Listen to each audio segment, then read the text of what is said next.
Усім прывітанне, з вами по-ранейшаму Зміцер Лукашук, і мы працягваем абмяркоўваць падзею Беларусі і за яе межамі. І працягнем мы размову на ўсё, што пра гэта ўсё і не толькі з нашым госцем, былым байцом імя Кастуся Каліновскага, кіраўніком камісіі каардынацыйнай рады па нацыянальнай і рэгіянальнай бяспецы. Ну і я так разумею, сябрам камісіі па вайсковым кірунку і зноў жа такі каардынацыйнай рады Александром Кусем Клачко. Прывітанне, Александр.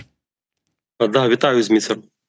Александр, не вельмі прыемная нагода сталася для нашай сённяшняй сустрэчы, хаця мне заўсёды з вами ёсць пра што пагаварыць, але падштурхнула хутчэй запланаваць гэты эфір трагедыя, якая здарылася з былым беларускім добраахвотнікам у Гданьску.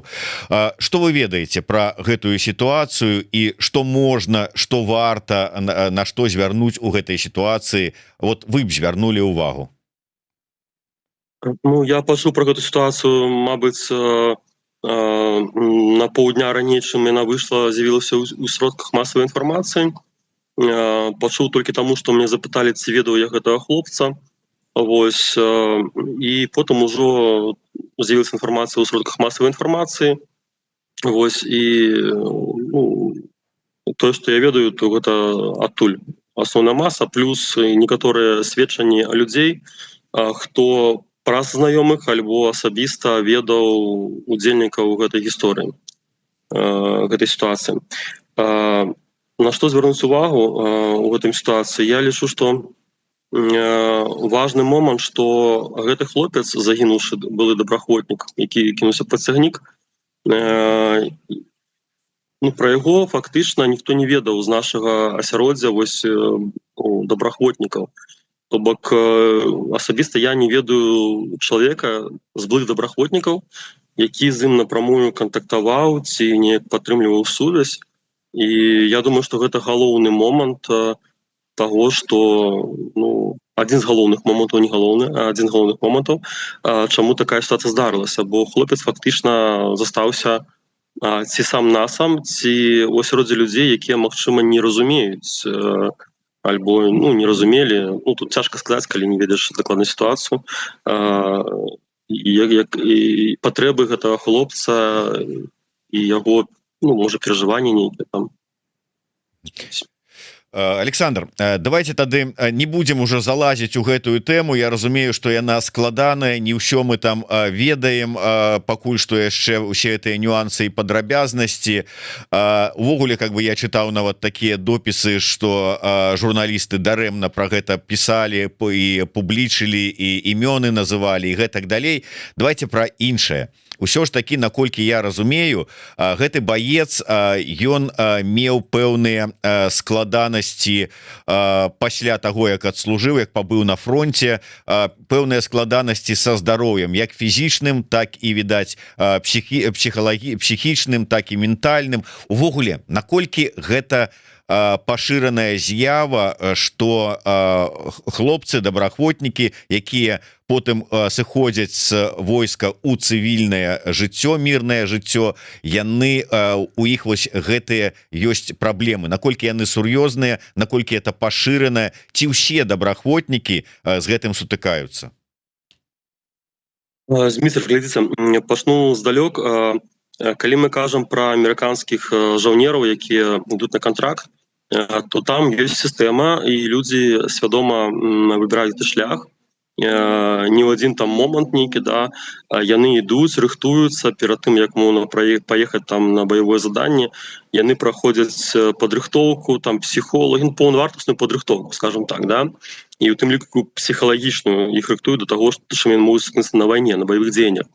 Пасля сканчэння кантракта, вот это дзейнічае на баявых дзеяннях, яны вяртаюцца ў сваю краіну, у якой у іх ёсць статус, у іх ёсць падтрымка псіхолага, там выплаты, ўсёй, сацыяльныя гарантыі, скажем так, а тым больш, калі там у іх параненні, там і ўсё іншае. У нас, у нашым выпадку, у беларускіх добраахвотнікаў, што адбываецца? Мы едзем на вайну, нават не сваёй радзімы, мы едзем на вайну з выгнання, мы ехалі на вайну з выгнання, многія там не маючы нават статуса, і пасля там, дай Бог, там не параненымі, там але ўсе у любым выпадку удзел у баявых аперацыях, баявы досвед гэта мяняе людзей. Часам гэта траўматычныя бываюць змены. Вось, і мы зноў вяртаемся не на радзіму, мы вяртаемся зноў у тую краіну, куды нас прывяло гэта вось выгнанне з нашай радзімы. І без статуса, без сацыяльнай гарантыі, без разуменнем нават часткі грамадства. Да? Таму, безумоўна, тут праблем даволі шмат. Вось, і плюс многія добраахвотнікі, па мне, я не веду статыстыку, вось, але па мне 95%, што я назіраў добраахвотнікаў, яны хаваюць свае твары. І толькі асабіста там сябры, там даволі блізкія людзі, звычайна не тыя там не бацькі, якія ў Беларусі, да, ведаюць, дзе хлопцы знаходзяцца і дзяўчаты, і чым яны займаюцца. То бок людзі вымушаны хаваць, я ведаю, што ў Польшы некаторыя падаюцца на легалізацыю, но не кажуць, што яны ваявалі ва ўкраіне, бо гэта можа зацягнуць працэс. Дадатковыя пытанні, дадатковыя тэрміны разглядання справы. Таму шмат момантаў, і яны патрабуюць вырашэння, але ва ўмовах адсутнасці дзяржавы, сваёй радзімы, гэта вельмі цяжка рабіць. Я удакладнюся просто каб момант таким чынам, як вы лічыце, кожнаму ваяру, які пасля звальняецца з войска і ідзе ў мірнае цывільнае жыццё, патрэбна нейкая у той ці іншай ступені, але там медычная, псіхалагічная дапамога? Я думаю, што кожнаму. Тут ідзе пытанне толькі там нават профілактычнае, калі мы кажам пра профілактычную гэта вось функцыю, да, нават калі так не бачна, што там хлопец не паранены, там псіхалагічна здаецца адэкватны, да, ну ўсё добра. Я думаю, што профілактычна ў любым выпадку варта было б гэта прайсці. Вось, але я стыкаюся непасрэдна яшчэ з тым, што ну бачна, што хлопцам трэба, да, вось да псіхолага звярнуцца часам, да, але яны просто упарта не хочуць гэтага рабіць. Нават Сашко вось памёр, які у Вільні 13 красавіка 24 года. Ён один раз до психолога на групповый сеанс ходил, потом сказал, я не хочу идти, потому что психолог не допомагает, я повинен прийти, сесть, руки скласти, я повинен молчать, а якостный профессионал повинен дать мне пораду. Ось так ось меня сканавал, что я уже жартовал з яго тады, что тут повинна праца быць абодвух. То бок я про тое, что шмат хлопцаў, я не ведаю, як это працуе псіхалогія у наших хлопцаў, але яны адмаўляюцца ад гэтага. То бок не, я сам справлюся, не там нейкім іншым сродкам гэта перакрыю, я не буду до псіхолога звяртацца. Гэта вось праблема. У мяне такой праблемы ніколі не было. То бок я нават цікава было просто, что такое псіхолог, да, звярнуцца там дзеля цікавасці першы раз. Ну, а свядома я звярнуўся, мабыць, я казаў вам, не казаў, калі ў канцы снежня 24 года УКР пробивали повестку, что добраахвотнікі гэта пытанне міжнароднае, трэба ўключыць повестку дымсіл, стратэгічную повестку дымсіл. І вось гэта вось лабіяванне мне каштавала того, что я, думаю, кусь, трэба схаць да псіхолога. Я ўпершыню садаў до псіхолога. І зараз, Дмітрий, я про свой досвед, про асабісты досвед, я люблю прислухоўвацца да сябе. І я вось, я той чалавек, хто гатовы на камеру, вось на публіку казаць свае там адчуванні, перажыванні, там нейкія моманты, да. На жаль, большасць хлопцаў так не гатова рабіць. Я, калі казаць пра флешбекі нейкія, там наступствы вайны, я не кажу там пра нейкія фізічныя, я кажу вось менавіта пра псіхалагічныя зараз, то я пачаў заўважаць, разы 3, мабыць, я заявіў на тым, што толькі гэтай вясной 25-го года я адчуў, я не ведаю, як это называецца, я думаю, схожу яшчэ да псіхолага з гэтым, ці то панічная атака, ці то клаустрафобія нейкая, ніколі такога не было. Просто адзін з прыкладаў, я пашоў у літоўскі тэатр, і шмат людзей, там некая такая псіхадэлічна, там это вось пастанова там такая, і я адчуў такі дыскамфорт унутраны, непрыемны, да, што хочацца вось просто тэлепартавацца з таго месца куды-нибудь у іншае месца. Другі раз я калі быў у Варшаве, вось там была канферэнцыя нейкая дымсіл, там у траўні, здаецца. Я таксама там выступаў на панелі па палітвязным добраахвотнікам, Зулінская была, Сцяжак быў, і я пакуль слухаў, у мяне таксама вось гэта накаціла такое адчуванне. Я зразумеў, хацелася хутчэй выступіць, да, альбо некніёмка было. Я не ведаю, я зараз не баюся выступаць перад вялікай колькасцю людзей, я не баюся там закрытых памяшканняў, больш там вялікія памяшканні, і я просто не магу зразумець, што гэта такое. І я ловлю сябе на тым, што гэта, мабыць, вось наступствы, калі я ў акопе ў Бахмуце, там каля мяне там 2-3 снарады прылецелі крупная калібра, і потым мне бессонніца была, я потым упершыню ў жыцці снатворна прыняў 2 ночы. Я думаю, што магчыма гэта наступства вось той вось артылерыйскага абстрэлу, такога даволі непрыемнага крупнага калібра. Таму 2 гады прайшло, і толькі гэта неяк праяўляецца, я так звязваю з тым. Таму, безумоўна, хтосьці, у кагосьці гэта адразу праяўляецца, у кагосьці паступова. Таму, безумоўна, калі я, напрыклад, разумею, што мне такая патрэба ёсць, я звяртаюся да псіхолага. Вось я планую звярнуцца да псіхолага. То бок я гэтага не цураюся, я гэта адкрыта кажу, я гэтага не баюся.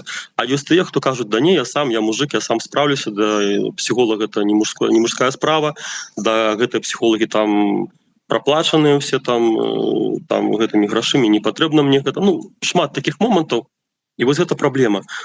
Гэта як мультик з Простоквашино бывае. Быў такі момант, што сабака бегаў там за зайцам, ці за кім, фатаграфаваў 3 дні, ці колькі. А потым кот яму кажа: ты потым яшчэ будзеш 3 дні бегаць, каб гэты фотаздымак аддаць. Так і тут выглядае так, што нават калі ты ведаеш праблему, што ёсць у чалавека, у дадзеным выпадку такога не было, ну, мы не ведалі пра гэту праблему, вось, большасць з нас. І калі ты ведаеш, яшчэ задача, каб чалавек атрымаў гэту падтрымку, дапамогу. Вось праблема ў гэтым. Ну вось давай мы акурат такі кусь пра гэтыя праблемы і пагаворым. То есть я разумею, што ёсць тыя добраахвотнікі, якія ніякім чынам не афішуюць, што яны ваявалі.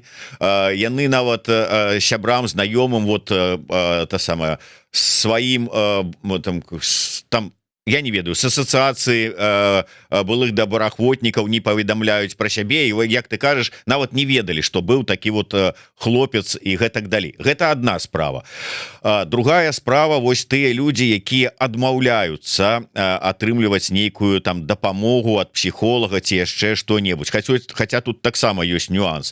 Але ці ёсць сістэма такой дапамогі? Вот калі мы бярем, скажем, там ва Ўкраіне, нават на дзяржаўным узроўні ёсць адпаведныя там шпіталі ці цэнтры, куды вайскоўцы могуць звяртацца і атрымліваць дапамогу. Вот беларуска, нават Яворская арганізавала такі цэнтр для беларускіх, і не толькі беларускіх добраахвотнікаў, Ланка.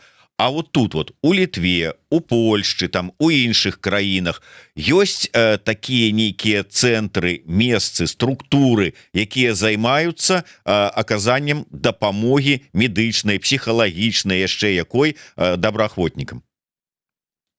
Ну, я трошки назад вярнуся, да, і потым адкажу на гэта пытанне. Калі браць першы год вайны, другі год вайны і 24 год, то ситуация была ў гэтым сэнсе катастрафічная просто. Мы, калі кажам пра беларускае грамадства, там пра дэмакратычныя сілы, ситуация была пра Украіну, ситуация была катастрафічная просто. Ну, іншае слово я не знайду, каб даць фармуліроўку ёмістую.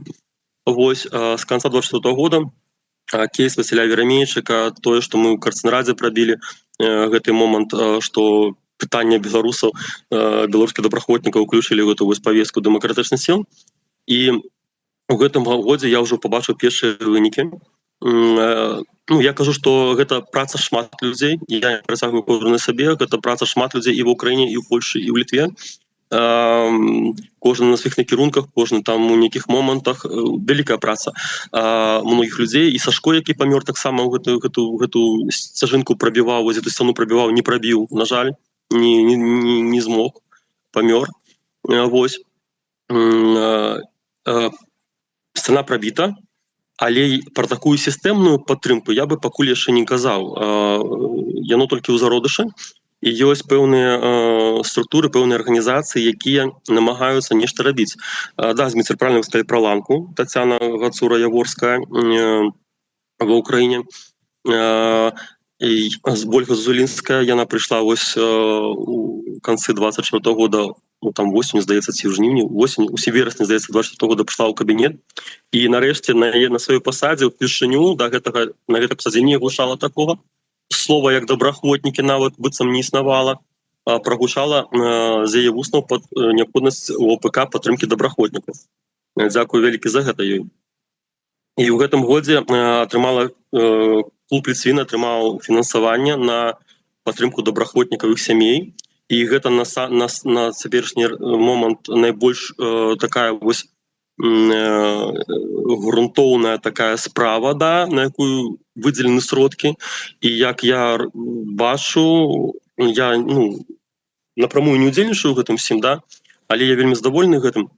Я бачу, што хлопцы, дзяўчаты звяртаюцца, атрымоўваюць эту падтрымку пэўную, але, на жаль, гэта падтрымка сканчваецца, здаецца, у сярэдзіне восені гэтага года, і што будзе потым, невядома. Потым летнікі для дзяцей добраахвотнікаў, гэта таксама, разумеецца, калі ёсць такое, што хлопцы не гатовы прыняць падтрымку для сябе, я часам гэта разумею, але калі падтрымка ідзе там іхнім блізкім, там жонкам, там дзецям, да, бо ўсе ж у гэтай сітуацыі завязаны, закальцованы, да, то гэта легчэй прымаецца добраахвотнікам, і таксама адчуваецца. Мы калі сабралі падарункі вось дачкой Сашко, там разам гэта арганізована было дзецям добраахвотнікаў Літвы, 11 дзяцей атрымала падарункі на новы 25 год. Многія ж таксама не давяралі, да гэта грошы Ціхановскай, да там кусь ты прадаўся, там да ты ў карцэнерадзе, ты там такі-сякі. Мы не будзем атрымоўваць, не ўсе, а некаторыя, але потым яны атрымалі, і ўжо потым другія нейкія пытанні вырашаюцца там з дзецьмі, там з летнікамі, з нечым іншым, і ўжо ты адчуваеш, што так, яны пабачылі, што справа зроблена, хейта, там нейкага хайпа ніхто на гэтым не ловіць, да, на гэтай справе, і ўжо нараджаецца давер. То бок давер вось у гэтым асяроддзі нашым добраахвотніцкім вельмі цяжка заслужыць, і потым яшчэ цяжка яго ўтрымаць. Таму пакрысе, я думаю, што гэты давер, калі там не ламаць дроў, ён будзе аднаўляцца, і сістэма пабудуецца, калі ў гэтым накірунку рухацца. Вось 25 год я лічу годам такіх вось кардынальных перамен у гэтым накірунку. Вы правильно заўважылі. Я, дарэчы, хацеў паступова перайсці да гэтай тэмы про тое, што у Літве дзейнічае клуб Літвіны. Яны ўжо прапануюць, я бачу акурат такі і абвестку, што яны заклікаюць звяртацца да іх былых добраахвотнікаў. Вы зараз яго ўзгадалі, гэта сапраўды ёсць такая магчымасць. Але ці дастаткова адных літвінаў у Літве для дапамогі добраахвотнікаў, Польшча? Вот што трэба, у што упіраецца, чаму не арганізоўваюцца, у чым прычына? Дмитрий, я, может, скажу непопулярную думку, да, это моя думка, моя назіранне. Вот глядзіце, вельмі шмат я чую там вакол там у медыа про ЛГБТ повестку, про гендерную повестку. Я думаю, чаму так адбываецца? Няўжо у нас беларусаў гэта сёння галоўныя праблемы, якія на першы план павінны выйсці. У мяне радзімы, я мару аб вольнай Беларусі, мару вяртанне ў вёску сваіх продкаў, Домашевіча, да, гэтыя моманты. Я думаю, чаму вось такія, гэта тэма гучыць. А все просто, на гэту тэму выдзяляецца фінансаванне. І як мы там не хацелі, як мы не круцілі, ты не можаш дапамагчы там параненаму, я не памятаю, магу называць пазыўны, не магу называць пазыўны, не буду. Недавно Пол Каліновскі абвясціў збор на 2 хлопцаў, якія ў Амерыкі, на іх падтрымку, таму што там фонд, які ўзяўся іх там утрымліваць, калі там праходзіць лікаванне, аперацыі, ён больш не можа гэтага рабіць. Усё патрабуе сродкаў фінансавых. У нас няма дзяржавы, якая нам гэта забяспечыла. Тэма добраахвотнікаў, яна была табуіравана вось яшчэ некаторы час назад, і калі я вярнуўся з вайны, я чуў, так это вайсковая повестка, мы табе не можам падтрымаць там з лікаваннем, там з ныркамі тваімі, да. У сэнсе вайсковая, я без зброі, я вярнуўся, вось я звычайны чалавек ужо, да, то бок, у сэнсе, вось, то бок, і кожны з нас стыкаўся з такім, што гэта вайсковая, гэта табу, да, на гэта няма фінансавання, няма падтрымкі. зараз трошки воз гэтай цалега рухаецца з месца, але пакуль недастаткова. Я думаю, што фінансаванне і разуменне, што гэта праблема існуе, што гэта праблема не вайсковая праблема, што гэта праблема людзей, адаптацыі іх да мірнага жыцця, вяртання іх у мірнае жыццё. Вось гэта разуменне нас, добраахвотнікаў, гэта галоўнае, лічу, і падтрымка фінансавая, пошукі рэсурсаў на гэту падтрымку. Дарэчы, добра, што нагадаў Кусь пра збор, які ладзіцца для лячэння 2 добраахвотнікаў. Гэты збор аб'явіў полк Кастуся Каліноўскага. Спасылачка на гэты збор ёсць у нас у апісанні гэтага стрыму. Калі ласка, калі ёсць у вас такая магчымасць, зайдзіце, вось адразу наўпроставая спасылка на Монабанку, можна падтрымаць, кінуўшы нейкую суму, калі для вас гэта бяспечна.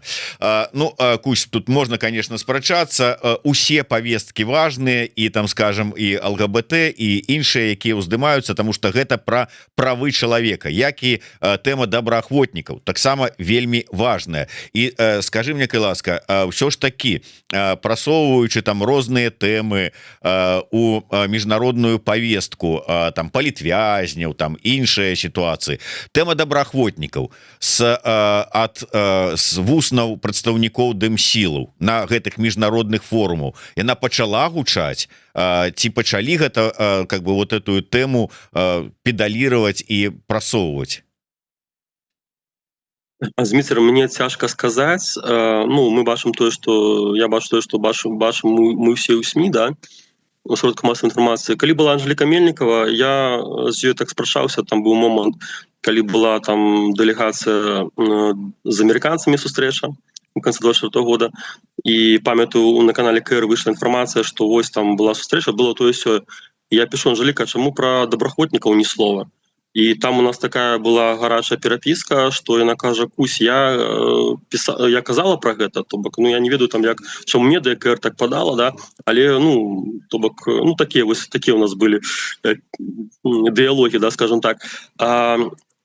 Добраахвотнікаў няма у складзе гэтых вось дэлегацый, скажем так, да, якія могуць прадставіць гэта гучанне. Адзін раз я трапіў у Страсбург, але не ад КР, а больш як грамадскі актывіст, скажем так, мяне там адабралі. Я там сустрэўся з тымі сваімі калегамі па Карцнарадзе, там па дэмсілам. Вось, і ведаеце, я не ведаю, мне здаецца, што у Страсбурге, мабыць, упершыню пабачылі беларускага добраахвотніка, і што еўрапейцы, што некаторы там хлопец адзін з беларусаў у канцы сказаў: а ты беларускі добраахвотнік, ты не падобна на яго, яны ж там звычайна такія громкія, там руками машут, там такія, ось, кажу, да, беларускі добраахвотнік. І я там агушыў мэты нашы, ось, мае мэты беларускага добраахвотніка.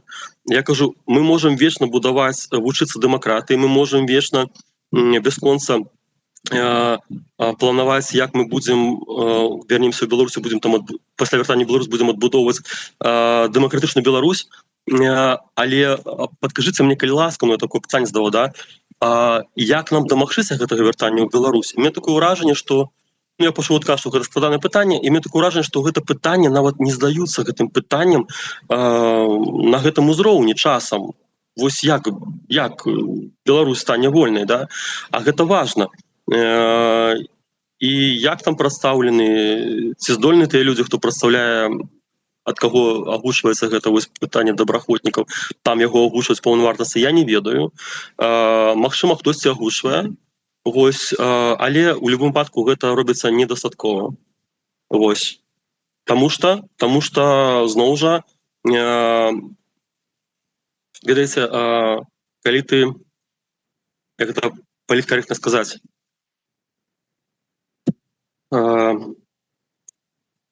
я скажу тое, што я чуў, не называючы прозвішчаў, да? Я чуў такое, што калі там падымалася павестка добраахвотнікаў, вайсковая павестка, я чуў ад некаторых людзей з дэмсілаў, што давайце не будзем падымаць гэтае пытанне, бо мы страцім фінансаванне. То бок вось што, это пужае тэма, вайсковая тэма, добраахвотніцкая тэма, яна пужае, і таму цяжка яна прасоўваецца. Дзіўна, чаму яна пужае, тым больш што здаецца ўжо Еўропа пачынае разумець, што супрацьстаянне з Расіяй можа как бы закрануць іх наўпрост, і размовы про тое, што вайна можа распачацца бліжэйшыя там гады, ну павінна как бы даць разуменне, што добраахвотнікі, людзі ваенныя, гэта тыя, каго трэба падтрымліваць, бо яны будуць бараніць у будучым, ці прынамсі могуць досведам сваім падзяліцца. Я думаю, что настолькі военные европейские войсковые могут зразуметь на дадзены момент. Палітыкі еўрапейскія, што б яны не казалі зараз, да, ну я бачу, да і па словам бачу, па дзеянням, што яны пакуль яшчэ да гэтага не прыйшлі канчаткова. Агушу момант, што я не памятаю, калі гэта было, месяц назад, можа трошки больш, некалькі тыдняў назад, скажем так, у літоўскі сейм разглядаў пытанне надання статуса абаронцам свабоды, статуса абаронца свабоды літоўскім грамадзянам, добраахвотнікам на баку Украіны. І што вы думаеце, літоўскі сейм адхіліў гэту прапанову, не прыняў гэту прапанову, не даў вызначэння, хто такія літоўскія добраахвотнікі для Літвы. То бок вы разумееце, што пра нас, беларусаў, беларускіх добраахвотнікаў казаць, калі краіна, еўрапейская краіна не гатова вызначыцца са статусам сваіх уласных добраахвотнікаў, сваіх грамадзян. Гэта вельмі такое моцнае пытанне. І добра, калі гэта некае неразуменне, можа быць некая паліткарэктнасць, бо там, ну, я не буду то, што мне ў куларах сказалі, там прычыну назвалі нейкую, але я заўсёды не выключаю моманта, а можа тут маскоўскі след, які ёсць, ну, я ўжо так ужо канспірологію трошки, але гэта, ну, ненармалёва, не вызначыцца. Чалавек, твой грамадзянін бароніць ва ўкраіне твою волю, твою незалежнасць, каб заўтра не баранілі іншыя грамадзяне твоей краіны тэрыторыю тут, на месцы. А вы не можете прызнаць, хто гэта, абаронца свабоды ці гэта тэрарысты, якія там, такіх трэба пад суд аддаць, таму што яны служылі на кантракце замежнай краіны. Ну, гэта дзіўна для мяне. Таму для нас, беларускіх добраахвотнікаў, гэта сітуацыя яшчэ складанейшая выглядае. Мяне тут пишут, что вось гэты збор на лячэнне двух добраахвотнікаў, про якіх мы казалі, якія лекуюцца ў ЗША, яго ўжо закрылі, неабходную суму сабралі, але по гэтай же спасылцы ідзе збор, агульны збор на дроны для ЗСУ і для полка Каліновскага. Так что, калі ласка, можете таким чынам далучыцца і падтрымаць. Хтосьці вот мог бы падтрымаць і на мірныя цэлі лячэнні, а можна і вось на спыненне ворага праз набыццё дронаў для ЗСУ. Кусь, яшчэ один момант. Ну ўсё ж таки размова, калі мы кажам про дапамогу былым добраахвотнікам, якія зараз цывільныя людзі у мірным жыцці, але ім патрэбна медычная дапамога. Но это медычная дапамога. Что вот на организацию как бы некого центра для по оказании медычной дапамогі таксама складана знайсці грошы, вот нейкім чынам, ну как бы завуалирована, але знайсці фінансаванне. Як лічыш, наколькі гэта магчыма? Ну, центр медычнай дапамогі, Зміцер, гэта маецца на ўвазе нейкая спецыяльная установа, ці гэта арганізацыя, якая будзе займацца? Ну, арганізацыя по прыкладзе тых же самых літвінаў у Літве, вот, но то есть как бы ісці да донараў, не афішуючы, што гэта вот мэта накіравана, там добраахвотнікі, вот ваяры і гэтак далей. Просто медычная дапамога. Дміцер, я ў гэтым сэнсе, да, я разумею, там такія вось моманты ахвяры вайны, там такое вось там і грамадзянскіх можна пацягнуць. Я чуў такія прапановы. Ну, я чалавек, можа, просты ў гэтым сэнсе, ну, як я кажу там сваёй дзяўчыне, што дуркаваты. Я не люблю падманваць, то бок, ну, калі гэта грошы на добраахвотнікаў ідуць на іх сем'і, да, то навошта мне донараў падманваць, да, то бок, ну, я такі, да, трошки вось ёсць такія, таму з свайго боку я не магу хаваць там, да, свае мэты. Вось, я, ведаеце, я, ну, думаю, донары, да, чаму нам павінен хто-то дапамагаць, да,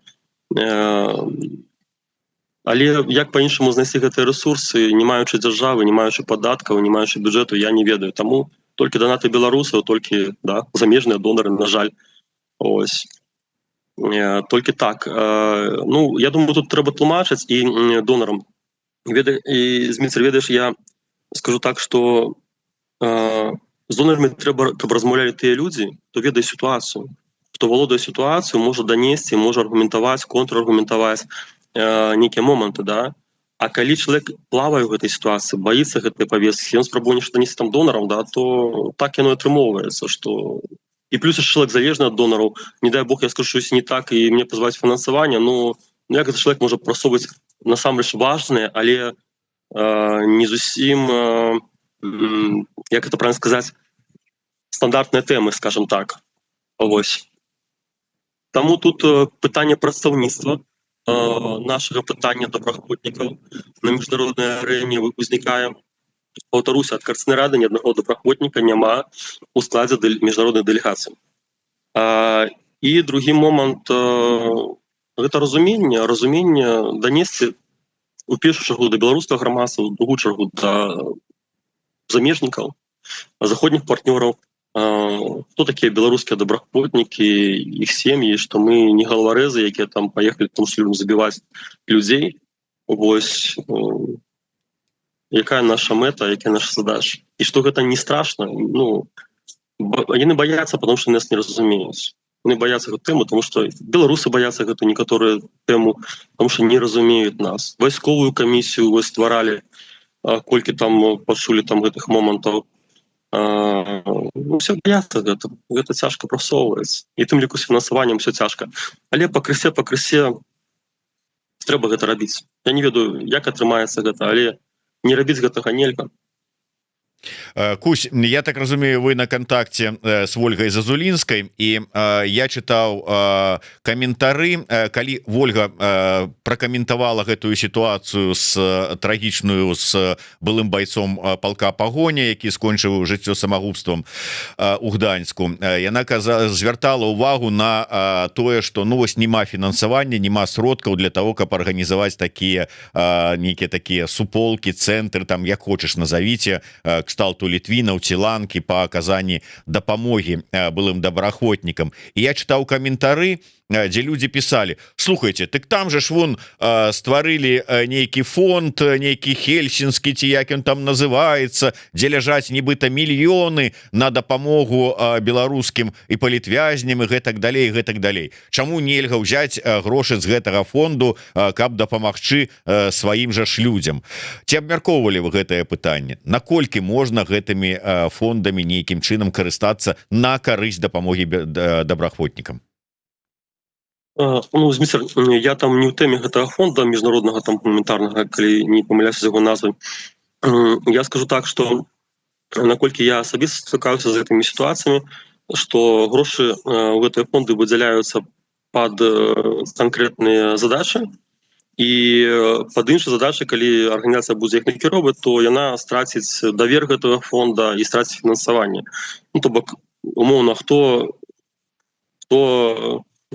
заказвае, аплачвае музыку, той, ну, карацей, хто не памятаю, як гэта выраз. Карацей, хто дае грошы, той і музыку заказвае, да. Вось, да, хто дае грошы, той заказвае музыку. Вось, таму тут пытанне ў гэтым. Пытанне да тых людзей, тых арганізацый, якія гэтае фінансаванне мэтанакіравана выдзяляюць. І, безумоўна, гэта будзе ўжо трошкі добрая справа, але трошкі такая вось, ну, такая не зусім законная, мабыць, да, калі гэтыя грошы перанакіроўваць на іншыя накірункі, якія не цэлевыя, скажем так. Таму я разумею гэтыя арганізацыі вось у гэтым сэнсе. Яшчэ, Зміцер, сказаць, што грошы могуць быць з розных момантаў, з розных крыніц. Адзін з прыкладаў гэта вось арганізацыя ініцыятыва, скажем, ініцыятыва Роспіт, якая ёсць у Літве, да, яна зараз займаецца, ну, атрымала грошы ад байсола вось паўгода назад, трошки менш, і аплачвае паслугі псіхатэрапеўтаў жонкам, партнёркам, вось жонкам, ну, і былым добраахвотнікам, якія знаходзяцца ў Літве.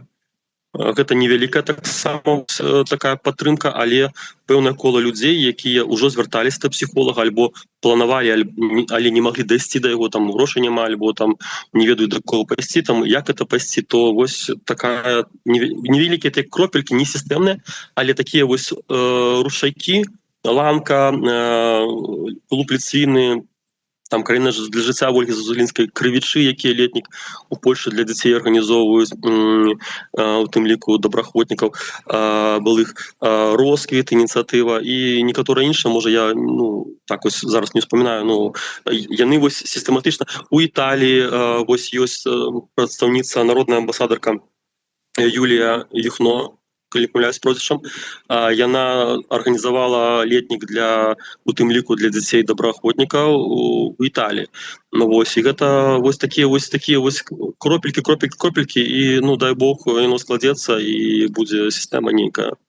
Але працы шмат і праблем таксама, якія не вырашаны, шмат. Ну а якое вы вот завяршаючы гэтую тэму нашу, якое вы агульнае выйсце бачыце у гэтай сітуацыі дапамогі добраахвотнікаў? Бачыце ўвогуле свет у канцы тунэлі, як кажуць? Я не скажу зараз адназначна, бачу я свет ці не бачу, ведаеце, 5 гадоў прайшло, да, вось, і змагацца трэба, але халера ведае як ужо, да. Я скажу так, што чаму для мяне важна падтрымка добраахвотнікаў. Я не займаюся, але для мяне таксама важна падтрымка палітвязняў. Я растлумачу, чаму пра палітвязняў кажу, каб вы зразумееце мяне больш, напрыклад, з добраахвотнікам. Для мяне важна падтрымка ў першую чаргу тых, хто змагаецца. Хтосьці гэта робіць у турмах, для мяне гэта жаўнеры, якія трымаюць фронт вось там, у няволі. Вось, свядома гэта робіць. Хтосьці гэта робіць ва ўкраіне, да. Вось. Таму што калі мы будзем падтрымліваць тых, хто набліжае наша вяртанне ў Беларусь, наша вызваленне нашай Беларусі, да, яно набліжае вызваленне Беларусі. Да, ахвяр трэба таксама падтрымліваць, да, там іншыя тэматыкі. Я не супраць гэтага. Але калі мы забываем пра падтрымку тых, хто змагаецца, ну гэта тупіковая. Я не буду бачыць свет у канцы тунэля. І пакуль будзе гэта барацьба за падтрымка тых, хто змагаецца, гэта могуць быць, Зміцер, гэта і радыё тое самае, гэта вы на медыяфронце, да, вы змагаеце за гэтыя вось моманты, іншыя вашы калегі, да, то бок пакуль для мяне важна гэта падтрымка, гэта розная падтрымка розных накірункаў. Мой вузкі, гэта добраахвотнікі, і ў першую чаргу нават не былыя, для мяне важныя, да, хаця я сам был добраахвотнік. Для мяне важны тыя, хто яшчэ там у окопах ва ўкраіне, да, вось для мяне гэта важна. Але я разумею, што тыя, хто ў окопах, яны выглядаюць страшнымі для мірных грамадзян, там беларусаў, там еўрапейцаў, і таму каб яны сталі больш зразумелымі, я лічу, што гэта важна даносіць праз былых добраахвотнікаў, праз сем'і загінулых, праз жонак, праз дзяцей, праз бацькоў. З чым гэтыя людзі сутыкаюцца, каб людзі, беларусы, еўрапейцы зразумелі нас, добраахвотнікаў. І калі гэта зразуменне прыйдзе, нашай задачы, нашай місіі, якую мы ставім, да, гэта падтрымка, яна само сабой будзе атрымлівацца. Вось, таму я і кажу пра гэта, я выступаю зараз на Еўраду, таму я дзесьці пішу сваю кнігу, уже ніяк не могу скончыць уже колькі часу, каб мы, добраахвотнікі, сталі больш зразумелымі, што мы не галаварэзы, якія любяць збіваць людзей, што мы не за грошы там паехалі, там больш з нас на вайну, да. Вось, што ў нас мэта вярнуцца вольнымі беларусамі, вольную Беларусь. Не ўсе гэта разумеюць.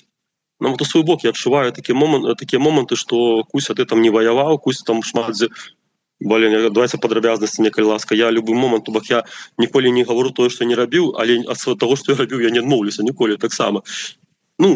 Шмат момантаў, зараз цяжка, 5 гадоў прайшло цяжка, многія людзі адыходзяць, расчароўваюцца. Я сам ледь трымаюся часам, да, таму што думаю, у чым сэнс. Але трэба узяць накірунак кожнаму з нас нейкі і рабіць яго, падтрымліваць. Беларусы, без беларусаў не будзе нічога. Без падтрымкі беларусаў не будзе нічога. ни добраахвотнікаў у Украіне не стане, ни Беларусь мы страцім заўсёды. Таму калі ласка, запрашаю ўсіх, заклікаю ўсіх, не гатовы добраахвотнікаў на дроны падтрымаць, падтрымайце былых, не гатовы падтрымаць, падтрымайце хаця бы там, не ведаю, дзяцей загінуўшых, падтрымайце там жонак загінуўшых, бацькоў загінуўшых.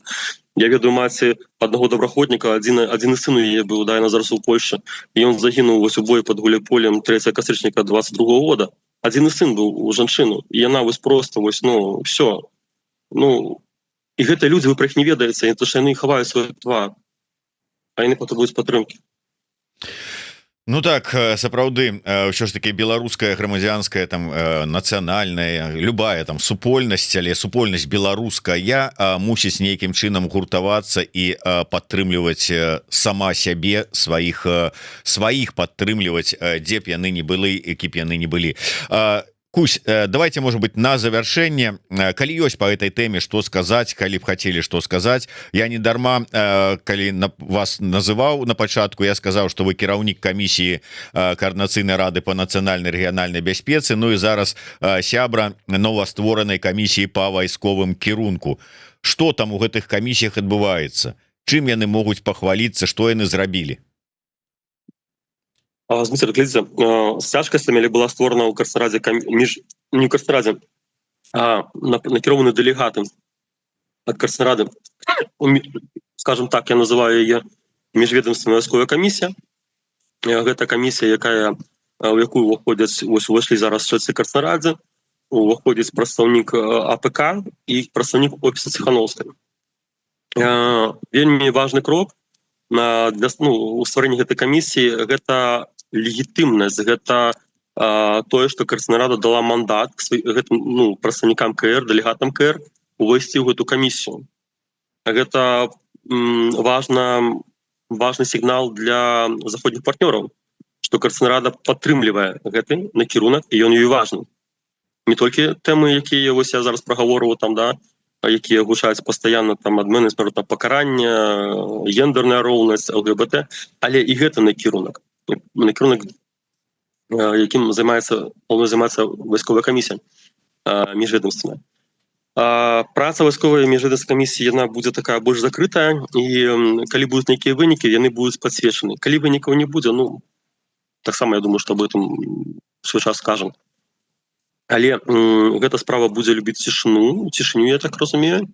І тое, што мог сказаць, гэта тое, што задача гэтай камісіі стварыць дзве працоўныя групы. Першая працоўная група — гэта дыпламатычная група, якая на дыпламатычным узроўні будзе праводзіць сустрэчы і абмяркоўваць з заходнімі партнёрамі магчымасць стварэння беларускіх вайсковых падроздзелаў на тэрыторыі краіны еўразвяза. Вось. І ў выпадку станоўчых дасягненняў гэтай працы гэтай працоўнай групы дыпламатычнай будзе створана, так сказаць, практычная працоўная група, задача якой будзе менавіта удзел арганізацыі гэтых, стварэння гэтых беларускіх вайсковых падроздзелаў на тэрыторыі краіны еўразвяза. Вось гэта калі агульнымі словамі. То бок галоўная задача — гэта каб беларусы прымалі актыўны ўдзел у забеспячэнні бяспекі, рэгіянальнай бяспекі на тэрыторыі Еўропы. І ў выпадку агрэсіі Расіі змаглі абараніць, змагацца з нашым агульным ворагам, з ворагам незалежнай Беларусі і з ворагам незалежных краін еўразвязу. Дзякуй вялікі. На жаль, трэба развітвацца, але я спадзяюся, што бліжэйшым часам мы з Александром сустрэнемся і пагаворым і кулуарна, і ў студыі Еўрарады яшчэ на розныя актуальныя пытанні. А на сёння я развітваюся, нагадаю, што ў нас у студыі быў сябра координацыйнай рады, кіраўнік камісіі па нацыянальнай рэгіянальнай бяспецы, былы добраахвотнік, баец палка Кастуся Каліноўскага Александр Кусь-Клачко. Дзякуй вялікі, Кусь, яшчэ раз. До сустрэчы. Жыве Беларусь. Жыве вечна.